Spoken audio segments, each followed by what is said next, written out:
Good evening.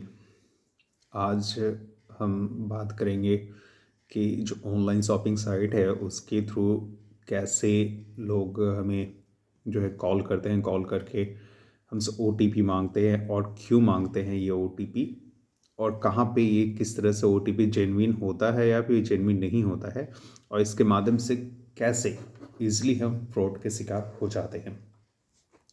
तो होता क्या है कि सपोज़ कि अगर हम लोग फ्लिपकार्ट या फिर अमेज़न के थ्रू परचेज़ करते हैं तो वहाँ पे हमें पेमेंट का ऑप्शन आता है कि हम पेमेंट कैसे करें। बहुत जगह होता है कि हमें प्री पेमेंट लोग कर देते हैं, बहुत जगह होता है कैश ऑन डिलीवरी का ऑप्शन होता है। तो जब भी हम लोग कैश ऑन डिलीवरी का जो ऑप्शन सेलेक्ट करते हैं तो उसमें हमसे ओटीपी मांगा नहीं जाएगा। जब भी बंदा हमें पार्सल डिलीवर करने आएगा तो उसमें हमसे ओटीपी नहीं मांगा जाएगा। बट जब भी हम लोग प्री पेमेंट करके रखते हैं तो प्री पेमेंट वाला में जैसे होता है कि आपको कोई भी पार्सल अगर आपको रिसीव करना होता है तो रिसीव करने से पहले ओटीपी का प्रोसेस होता है। तो वो लोग ओटीपी मांगते हैं ताकि आपका पार्सल कंफर्म किया जा सके कि हाँ आपने पहले से प्री पेमेंट कर रखा है, तो आप वो जेन्युइन बंदा हो जिसको कि पार्सल दिया जा सके। तो इसके लिए ये ओटीपी मांगा जाता है। तो ये ओटीपी कंफर्मेशन होता है।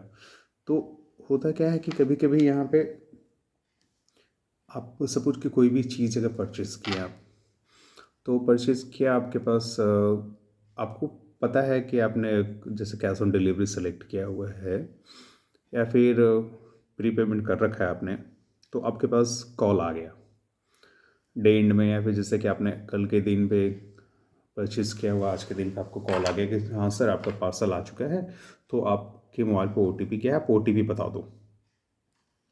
तो ओटीपी अगर आप बता दिए तो वहाँ पे तो सबसे पहला चीज़ फ्रॉड हो गया कि वो ओटीपी का जैसे ही मैसेज आपके मोबाइल पे आएगा तो आपको पहले क्लियर पढ़ना है वहाँ पे कि वो ओटीपी क्या आपके जो है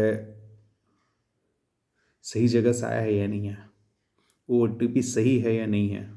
क्योंकि वो अगर आपको अगर ओटीपी आता है तो मेनली आपको जो भी डिलीवर करने आएगा, जैसे कि आपका फ्लिपकार्ट वाला बंदा आ गया या फिर अमेज़न वाला आ गया या फिर जो भी साइट पे आपने किया हुआ है परचेज़, उसके थ्रू भी जो भी डिलीवर करने आएगा उसका ओटीपी है या फिर किसी और चीज़ का ओटीपी है, ये चीज़ को पहले समझना है। और दूसरी सबसे बड़ी चीज़ कि ओटीपी कभी भी आपको बैक पेस कभी भी नहीं देना है। बैक पेस मेरा कहने का मतलब है कि आपको जो भी बंदा आपको डिलीवर करने आ रहा है वो पहले से ओटीपी मांग रहा है तो आपको देना नहीं है। ये चीज़ को याद रखिए। अगर ओटीपी अगर मांगा जाता है तो जो भी डिलीवर करने आया है वो अगर आपके सामने खड़ा है, आपके सामने वो ओटीपी भेज रहा है, तब उसको ओटीपी देना है। बट ओटीपी देने से पहले आपको जान लेना है कि वो किस चीज़ का किस रिगार्डिंग ओटीपी है। ठीक है, और उससे पहले ये चीज़ आपको याद रखना है कि ओटीपी आपको तब भी मांगा जाएगा आप जबकि ये प्री पेमेंट आपका किया हुआ है। ठीक है, कैश ऑन डिलीवरी पे कभी भी ओटीपी नहीं मांगा जाता, इस चीज़ का आप ख्याल रखें। ठीक है, अब आपके दिमाग में आता होगा कि अगर ये फ्रॉड हो रहा है तो कैसे, जो बंदे फ्रॉड कर रहे हैं उनके पास आपका डिटेल कैसे जाता है।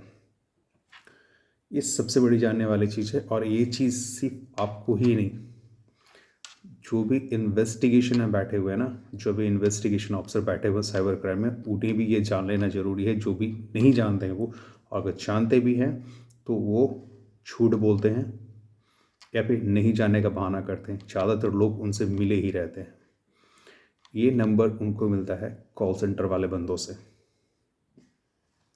जो भी कॉल सेंटर में लोग बैठे हुए हैं ना, जो भी वहाँ पे हैं आपका एग्जीक्यूटिव जो होते हैं, वो इन फ्रॉड करने वाले लोगों से मिले रहते हैं या फिर इन्हीं का कोई जान पहचान का बंदा वहाँ बैठा रहता है। तो वहाँ से वो लोग डिटेल्स लेते हैं और डिटेल्स लेकर के इन्हें फॉरवर्ड करते हैं। फॉरवर्ड करने के बाद इन्हें पता हो जाता है कि हाँ इस पर्टिकुलर बंदे ने यहाँ से परचेज़ किया हुआ है और इस डेट का परचेज और इस अमाउंट का परचेज है। तब वो लोग वो नंबर उन लोगों को फॉरवर्ड करते हैं। और अगर आप केयरफुल हो तो बच जाओगे।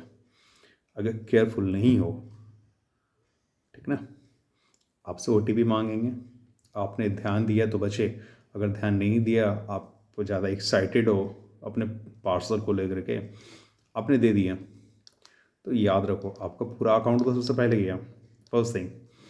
और दूसरा, अगर वहाँ से वो अगर आपका अकाउंट खाली नहीं कर पाया तो वो दूसरा ट्रिक वहाँ पे इस्तेमाल करेगा क्या, कि आपको कॉल करके तो OTP मांग रहा है, वो ट्राई भी कर लेगा वहाँ पे। अगर वहाँ से OTP के थ्रू नहीं गया तो वो आपका मोबाइल हैक करने का कोशिश करेगा। अब मोबाइल हैक करने के लिए आपको कहेगा कि आप अपने मोबाइल पे कुछ नंबर्स डायल करो, जैसे कि आपको *#XYZ नंबर देगा, उसके बाद नंबर डायल करने के लिए बोलेगा। ऐसा करने के बाद होगा क्या कि आपका मोबाइल का पूरा एक्सेस उस बंदे के पास जाएगा। मैं इतना श्योर हो कि आपको इसलिए बता रहा हूँ कि ये घटना मेरे घर में घटा है, मेरे छोटे भाई के साथ ये घटना घट चुका है, ठीक है, तभी मैं आपको बता रहा हूँ ये। चूँकि इन चीज़ों के बारे में मुझे कुछ नॉलेज है पहले से, मुझे जैसे ऑल ऑफ द सडन मुझे पता चला कि घर में ऐसा ऐसा घटना घटा है, तो मैंने जानने की कोशिश क्या की हुआ क्या है, कैसे हुआ। तो यही प्रोसेस मुझे बताया गया है कि उनको फ़ोन किया गया, फ़ोन करके बोल दिया गया कि हाँ OTP चाहिए, OTP दे दिया गया। साथ OTP के बाद वो लोग अकाउंट हैक नहीं कर पाए, तो नंबर डायल करने के लिए बोला गया। नंबर डायल करने के बाद बोलने के बाद घर में दोनों मोबाइल हैक कर लिया गया।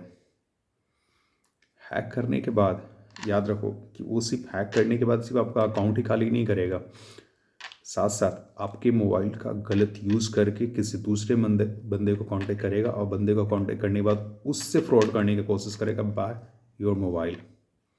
तो यहाँ पे तो आपका पैसा भी गया, फ्रॉड में आप भी फंसोगे, ठीक ना। तो आपको ये ऑनलाइन शॉपिंग वालों से जागरूक रहना, ठीक है। इस चीज़ को ध्यान में रखना है कि कभी भी OTP मांगा जाता है आपसे, खास करके ऑनलाइन शॉपिंग साइट पे, तो प्री पेमेंट वाले में OTP मांगा जाएगा आपसे। और वो OTP तब देना है जब आपका पार्सल आपके पास रहेगा, या फिर आपका बंदा जो पार्सल देने वाला आपके पास रहेगा, वो बोलेगा भैया मैं OTP भेजा हूँ, आप मुझे OTP बताइए। और बताने से पहले आप पहले उस मैसेज को पूरी तरह से पढ़ो जानो, तब आप OTP दोगे, अदरवाइज़ नहीं दोगे। तो यहाँ पे आप सावधान रहो। मैंने आपको बताया कि उन लोगों का सोर्स क्या है ये सारे डिटेल्स लेने का, ये लोग इसी तरह से फ्रॉड करते हैं। तो आपको जागरूक करने के लिए मैं ये सारे वीडियो बना रहा हूँ। आगे भी जिस तरह से इन्फॉर्मेशन मेरे पास आता रहेगा मैं आपको देता रहूँगा ये इन्फॉर्मेशंस, ताकि आप इसके लिए सतर्क और जागरूक रहें, ठीक है।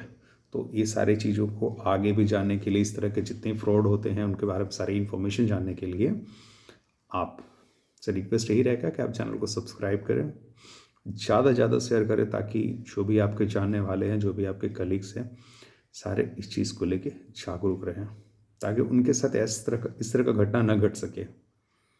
मुझे इस चीज़ों की जानकारी है, इसलिए मैं आपको बता रहा हूँ। ये सारी घटनाएं मेरे साथ में या फिर मेरे रिलेटिव्स के साथ में घट चुकी हैं, इसलिए मैं आपको बता रहा हूँ, ताकि आप इन सभी चीज़ों के चक्कर में न पड़े, आप जागरूक रहें। ज़रूरत भी है इस चीज़ों को बताना, लोगों के साथ में शेयर करना, इसलिए मैं इन्फॉर्मेशन शेयर कर रहा हूँ। मैं तो फंस चुका हूँ, मेरे रिलेटिव फंस चुके हैं, मैं नहीं चाहता कि कोई और फंसे, ठीक है। चलो इस चीज़ को ज़्यादा से ज़्यादा शेयर करो, ताकि लोग भी जान पाए इस चीज़ को लेकर के कि आखिर क्यों होता है, कैसे ठगे जाते हैं लोग इस शॉपिंग साइट के थ्रू, ठीक है। Thank you, good night.